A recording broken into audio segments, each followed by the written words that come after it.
Hello, मी doctor Anil चिट्टे, gynaecologist, चिट्टे hospital, Bhosari, Pune. आज या व्हिडिओमध्ये आपण प्रेग्नन्सीचे मधले 3 महिने याच्याबद्दलचं आपण डिस्कशन करणार आहे. ते सुरुवात होते कधी? प्रेग्नन्सीचे 13 आठवडे ते 24 आठवड्यापर्यंत. याला सेकंड ट्रायमिस्टर पण असं म्हटलं जातं. आता या पिरियडला काही जण असं गोल्डन पिरियड पण म्हटलं जातं किंवा प्रेग्नन्सीचा हनीमून पिरियड पण म्हटलं जातं. ह्याला असं का म्हटलं जातं? पहिल्या 3 महिन्यामध्ये बऱ्याच जणांना त्रास असतो की उलटी, मळमळ हा जो भाग असतो ना, सहसा या दुसऱ्या 3 महिन्यांमध्ये प्रेग्नन्सीच्या असा काहीही त्रास नसतो आणि खूप आरामदायी प्रेग्नन्सी पुढे जात असते. म्हणून याला हनीमून पिरियड ऑफ प्रेग्नन्सी असं म्हटलं जातं. आणि या दिवसामध्ये म्हणजेच हे दुसरे 3 महिने छोटंसं बाळ अगदी पूर्ण मिनिएचर म्हणाल मी त्याला दिसायला लागतं. बाळाची हातं तयार होतात, पाय तयार होतात, बोटं दिसायला लागतात, त्याची नखंसुद्धा तयार झालेली असतात आणि फिंगरप्रिंटसुद्धा तयार होतात. आणि या दिवसामध्ये गर्भाची मेजर ऑर्गन्स पण डेव्हलप होतात, जसं की हार्ट, लंग्स आणि त्याचं कार्य पण चालू झालेलं असतं. आता हा जेव्हा दुसरी तिमाही जेव्हा कंप्लीट होत असते, जवळपास गर्भाची लांबी जी असते 12 ते अगदी 14 इंच आणि वजनसुद्धा मी म्हणेल की 1 किलोच्या जवळपास पोचत असतं.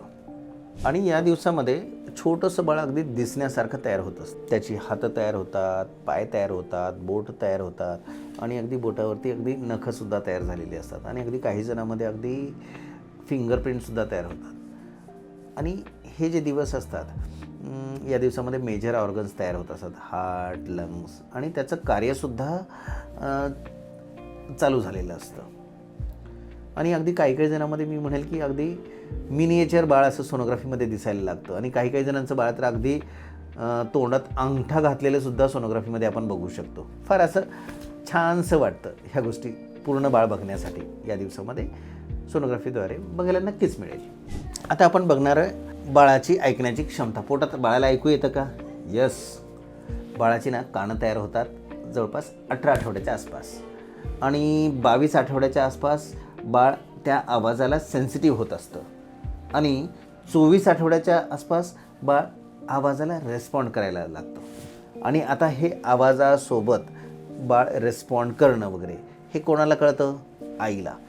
समजा आईच्या जवळ जर कुठला आवाज आला, त्यासोबत जर बाळाची हालचाल झाली आणि ती हालचाल झाल्याच्या नंतर बाळाची हार्ट रेट वगैरे वाढत असतं, त्याच्यामुळं ती बाळाची हालचाल जाणवत असते. आणि मी म्हणेल की बाळ कुठल्या आवाजाला सर्वात जास्त सेन्सिटिव्ह असतं? बाळ हे आईच्या आवाजाला सर्वात जास्त सेन्सिटिव्ह असतं. आता त्याला एक पौराणिक छानशी कथा आहे. अभिमन्यूला त्याच्या आईनी म्हणजेच अर्जुनाची पत्नी तिने अभिमन्यूला चक्रव्यूहाची जी कथा सांगितली होती ना, ती पोटामध्ये असताना सांगितली होती. हे त्याला एक सार्थक ठरवतं. आणि मी म्हणेल की अगदी क्लिअर असा आवाज बाळाला येतो असं नाही, पण असा धुंदलासा आवाज येत असतो. कारण कसं असते, गर्भजळाच्या समोर बाळाच्या समोर गर्भजळ असतं, गर्भजळाच्या समोर आईचे स्नायू असतात आणि चरबी असते, पोटाचे स्नायू. त्यामुळं असा धुंदलासा आवाज येत असतो. हे झालं ऐकण्याबद्दलचं. तुम्हाला माहिती आहे बाळ दुसऱ्या तिमाहीमध्ये गर्भजळ पित असते. आणखीन एक, बाळ त्याच गर्भजळामध्ये लघवी पण करत असते आणि ती लघवी केलेलं गर्भजळ ते परत बाळ पित असते. यस, असं सगळं होतं. आणि काय होतं माहिती आहे का, हे लघवी केलेलं गर्भजळ पिल्यामुळे बाळाच्या पोटात जाऊन त्याचं जे डायफ्राम जे असतं, स्नायू, श्वास घेण्याचे जे स्नायू असतात, त्याला ते इरिटेट करतं आणि त्या इरिटेशनमुळे बाळाला उचकी लागायला लागते. आणि उचकी लागली की मग बाळ हालचाल करतं, ज्याला आपण सर्वसाधारणपणे सगळेजण म्हणतो ना, बाळ पोटात लाथा मारतं, ते आहे ते हे त्याच्या मागचं सायन्स. आता सर्वसाधारणपणे बाळाची हालचाल जी जाणवणं आहे 18 ते 20 आठवड्यामध्ये कुठल्याही आईला ही हालचाल वगैरे जाणवायला लागते. किती मजेशीर आहे नाही का? आता दुसऱ्या तिमाहीमध्ये आईमध्ये काय बदल घडत आहेत हे आपण बोलणार आहोत. आता पहिल्या तिमाहीमध्ये जे बदल होते म्हणजे उलटी होणे, मळमळ होणे, जेवण न जाणे, अंगात जीव नसणे, ह्या सगळ्या गोष्टी आहे ना, ते पूर्ण निघून गेलेल्या असतात. आता इथं आईला छानसं जेवण जायला लागतं आणि मग काय होतं, त्याच्यामुळे छानसं वजन पण वाढायला लागतं. आता वजन किती वाढतं? एका महिन्याला 2 ते 2.5 किलो आईचं वजन वाढत असते. मग आता काय होतं अजून पुढे?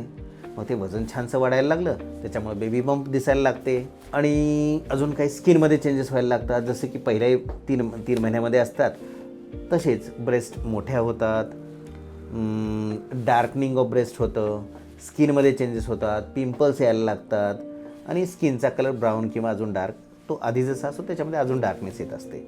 आणखीन एक गोष्ट म्हणजे त्याच्यामध्ये आता या दुसऱ्या तिमाहीमध्ये शेवटी स्ट्रेच मार्कसुद्धा तयार व्हायला लागतात. ह्या काही गोष्टी आईमध्ये घडणाऱ्या गोष्टी आहेत. आता प्रेग्नन्सी आणि स्ट्रेच मार्क. आता स्ट्रेच मार्क जे प्रेग्नन्सीचे असतात ना, हे कशामुळे येतात? जसा जसा पोटामध्ये गर्भ मोठा होत असतो त्यामुळे स्किन पोटावरची स्ट्रेच होत असते आणि स्ट्रेच जेव्हा होत असते असा एक पॉईंट येतो तेव्हा त्याच्यापुढं स्किन ही स्ट्रेच होऊ शकत नाही आणि जेव्हा स्किन स्ट्रेच होत नाही आणि गर्भ परत मोठा होतो तेव्हा ती स्किन ब्रेक होते आणि ह्या ब्रेक झालेल्या स्किनमुळे तो स्ट्रेच मार्क तयार झालेला असतो. आता मी म्हणेल की कोणाला किती स्ट्रेच मार्क्स वगैरे येतील हे डिपेंड करतं प्रत्येकाची आपापली स्किन टाईप आणि गर्भाचं वाढतं वजन या दोन गोष्टीवरती अवलंबून असतं. आता याच्यासाठी घरगुती आपण काही उपाय करू शकतो का? येस, आपलं प्युअर कोकोनट ऑइल वापरू शकतो, घरातली मॉइश्चरायझर वापरू शकतो किंवा देसी घी वगैरे. आता ह्या स्ट्रेच मार्क्स जे आहेत एखाद्याला येऊच नाही असं काही आहे का उपाय? मी म्हणेल की बिलकुल नाही. सगळ्यांना स्ट्रेच मार्क्स येणार. 9 महिन्यापर्यंत होऊन डिलिव्हरी जी येते सगळ्यांनाच होणार, त्याच्यापासून पर्याय नाही आहे. This is a natural thing, better accept it आणि त्याच्यामध्ये काही चिंता करण्यासारखं बिलकुल काही नाही आहे. आता आपण बोलणार आहे प्रेग्नन्सीमधल्या या दिवसामधल्या छोट्या त्रास होणाऱ्या काही गोष्टी, जसे की बऱ्याच जणांना डेंटल इन्फेक्शन म्हणजे दाताची कीड वगैरे जे असते ती असं हलक्यामध्ये घेतणं चालणार नाही. कारण हे डेंटल इन्फेक्शन असताना हे इतकं लवकर स्प्रेड होतं गर्भाकडे ज्याच्यामुळे की अगदी प्रिमॅच्युअर लेबर होऊ शकतात आणि प्रिमॅच्युअर लेबर पेन स्टार्ट होऊ शकतात. त्यामुळे ते फटकन क्लिअर केलं पाहिजे डेंटिस्टकडे दाखवून. दुसरा एक भाग आहे हे पाईल्स वगैरे बऱ्याच जणांना ज्यांना कोणाला असतो. आता पाईल्समध्ये पोट व्यवस्थित साफ झालं पाहिजे, म्हणजे सर्वात आधी कॉन्स्टिपेशन नाही व्हायला पाहिजे. जसं की आधी मी बोललेलो आहे की पाणी भरपूर पिणे, जेवणामध्ये सॅलड्स घेणे आणि हे जर होत असेल तर पाईल्सचा त्रास आपोआप कमी होतो. तरीही काही जणांचा पाईल्सचा त्रास जर कमी होत नसेल तर मग एक सीड्स बाथ घ्यावी लागेल. सीड्स बाथ म्हणजे काय? टबमध्ये कोमट पाणी घेणे, त्याच्यामध्ये काही लिक्विड बिटाडीनचे काही ड्रॉप्स टाकणे आणि त्यामध्ये आतमध्ये बसणे. तरीही नाही कमी झालं तर मग तर पर्याय नाही की आपण डॉक्टरांना दाखवणं गरजेचं आहे. आता अजून एक दुसरा एक भाग असतो, बऱ्याच जणांना बॅकएक होत असतो, कंबरदुखी. आता कंबरदुखी हा मी म्हणेल की प्रॉब्लेमच नाही आहे. जसं जसं गर्भ मोठा होत असतो ना दुसऱ्या तिमाहीमध्ये शेवटच्या पिरियड्समध्ये, तर त्या गर्भामुळे ओटीपोट आणि कमरेमध्ये जे स्नायू असतात त्यावरती असा ताण येत असतो आणि ते स्ट्रेच होतात. त्यामुळे ते स्ट्रेचिंग पेन असतो. याला काही करण्याची गरज नाही. स्वतःला दिवसा थोडंसं ॲक्टिव्ह ठेवणं गरजेचं आहे. स्ट्रेचिंग काही एक्झरसाइजेस करायच्या, तरीसुद्धा कमी होत नसेल तर काय करायचं, पेन रिलीफ करणारे काही क्रीम्स, ऑइंटमेंट्स किंवा मलम वगैरे जे असतात ना ते लावू शकता तुम्ही. पाठीला गरम वाफ शेक देणे ह्याही गोष्टी करू शकता. संध्याकाळी झोपण्याच्या आधी अंघोळ करून झोपणे.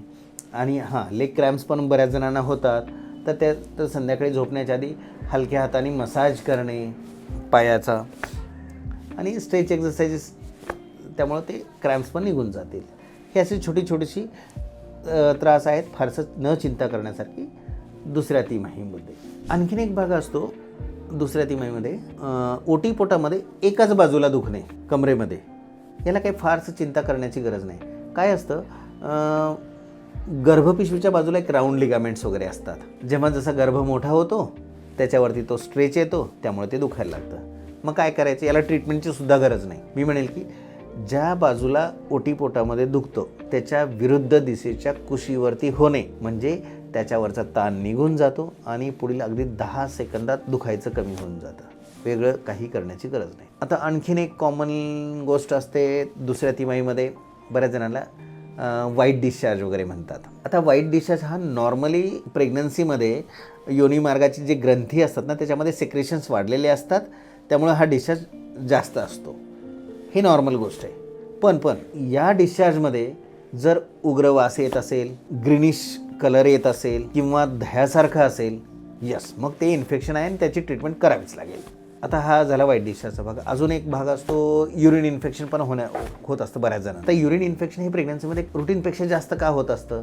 काय असतं की जसा गर्भ मोठा होतो त्या गर्भपिशवीच्या समोरच्या बाजूला लघवीची पिशवी असते आणि ते गर्भ मोठा झाल्यामुळे ते लघवीच्या पिशवीवरती प्रेशर येतं आणि ते लघवीच्या पिशवीमध्ये लघवी तुंबते. आता तुंबलेली लघवी जी आहे ते कारण असतं की युरिन इन्फेक्शन होण्याचं. मग जेव्हा असं युरिन इन्फेक्शन होतं, फीवर येत असतो, सारखं लघवीला जावं लागणे, लघवीला जळजळ होणे, या गोष्टी होत असेल तर यस, याची पण ट्रीटमेंट करावी लागेल, त्याची वेगळी ट्रीटमेंट. आता हे सर्वसाधारणपणे ओव्हरऑल मी म्हणेल की ज्या गोष्टी छोट्या छोट्या ज्या आहेत ह्या आपण सर्व गरोदरपणातल्या दुसऱ्या तिमाहीमध्ये आपण त्रास, बॉडीमध्ये चेंजेस ह्या गोष्टी आपण कव्हर केलेल्या आहेत.